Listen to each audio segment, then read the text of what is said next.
Hi, I'm Natasha Jen. I'm a graphic designer, an educator, and a partner at Pentagram. Today, I want to talk a little bit about branding. Branding is what we do. We create brand systems, which typically encompasses a very complex layer of work that involves brand positioning, messaging and voice, a lot of times brand architecture, and ultimately visual identity systems.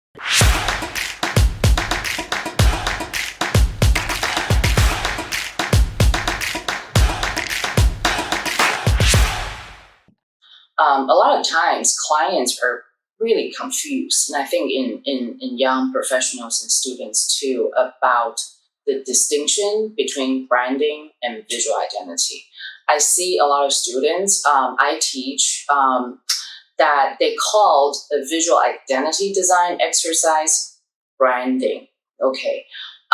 Well, visual identity is actually a really different process from branding, but then visual identity has to actually be an integral part of the overall branding exercise. So what is the difference?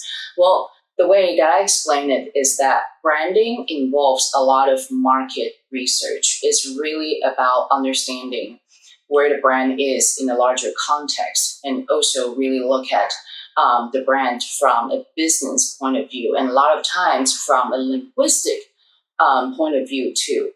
All this work oftentimes doesn't have a 100% one-to-one visual implication.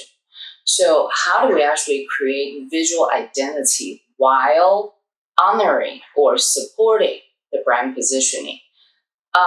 In our case, there's no single formula to it. We tend to actually tackle a project from all sides simultaneously, meaning that when we're doing brand positioning and strategy, the thinking and research and free association work on the visual identity is also in progress. So these two tracks of work may not actually go hand in hand together while both are happening.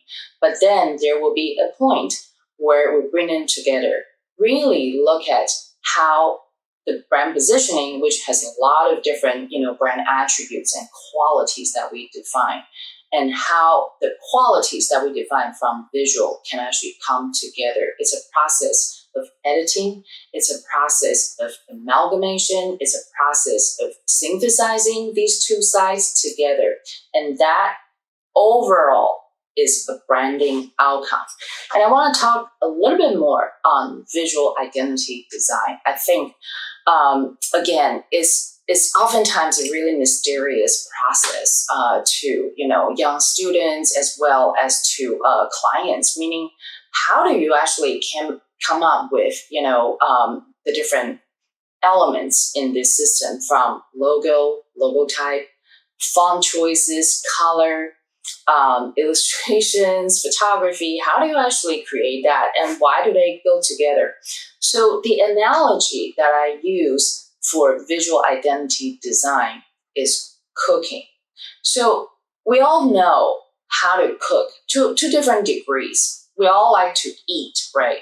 But when you actually cook a dish, before you start gathering the ingredients and chopping them or bringing them to a frying pan, you first have to determine what types of flavors do you want to do. And the flavors is something that is very hard to articulate. It has a lot to do with feelings. It has a lot to do with free associations. But you gotta have a pretty vague idea about the flavors. Once the flavors are kind of identified, you're still in a pretty vague stage. You can then pick the ingredients that you think will help you create the flavor. The ingredients in the visual identity design case are ultimately all the visual elements, from typography to colors, so on and so forth. But then getting the ingredients kind of identified is not enough, because the ingredients then have to be brought together. And that's what I call the cooking process. And there's no formula to visual cooking. it has a lot to do with just doing the thing, looking at it in front of you, using your eyes to really kind of understand the flavor, the visual flavor in front of you. And there's a lot of craft involved in that process. You would actually see if the type is beautifully and appropriately set. You have to see tension, you have to see composition. These things are all visual, but again, they're very similar to cooking a dish. After all that, you would have a dish that's more or less edible, right? And you would taste it and see if the taste is actually what you had in mind. A lot of times it's not. Then you gotta go back to the ingredient list and re-identify what else needs to come in or what needs to be taken out, right? This is a very iterative process, very similar to a cook trying to create a perfect dish. But that is not the end of it. After the dish is done, we would have to take it out and invite people, our clients, to actually taste the dish. And the flavor that we like may not necessarily resonate with everyone. And we will receive feedback, and then we gotta go back to the kitchen, looking at our ingredient list and start all over again. So it's a very interesting process, I think. But cooking is an idea that everybody can relate, and it really helps my students as well as clients who don't know much about visual to actually understand how to critique visual identity design. The other thing about visual identity design is that you gotta try to cook the dish first before you can create the style guide. Nowadays, we oftentimes receive an RFP, or a client's request, and the work that they identify is a style guide, okay, and there's nothing else to it.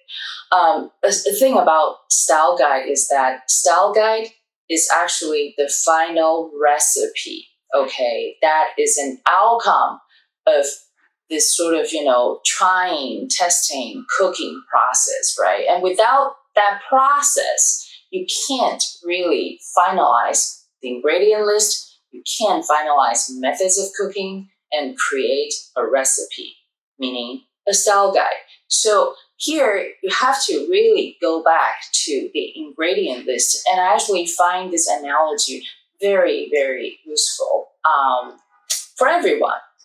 I hope this simple analogy is helpful. Thanks for watching.